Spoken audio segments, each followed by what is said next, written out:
portiamo diciamo gli artisti, gli artigiani bravissimi, li portiamo direttamente a mostrare il loro saper fare tra la gente che passa per strada. I maestri artigiani veneziani escono dalle botteghe e tornano ad animare campi e campielli, 7 eccellenze locali protagoniste di 30 giornate di dimostrazione dal vivo e workshop gratuiti. È importante riuscire a far comprendere che il manufatto che queste botteghe realizzano sono a tutti gli effetti paragonabili a pezzi unici, a qualcosa di assolutamente irripetibile.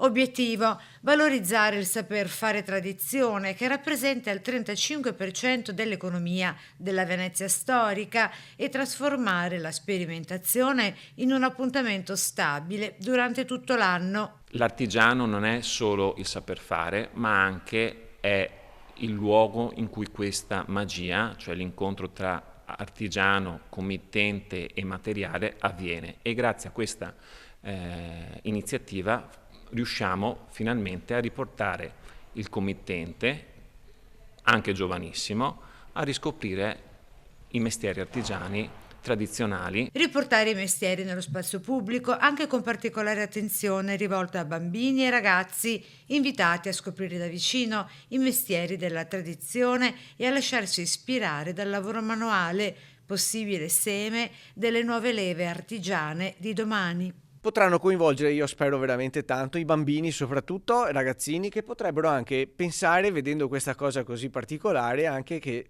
sia il loro lavoro del futuro.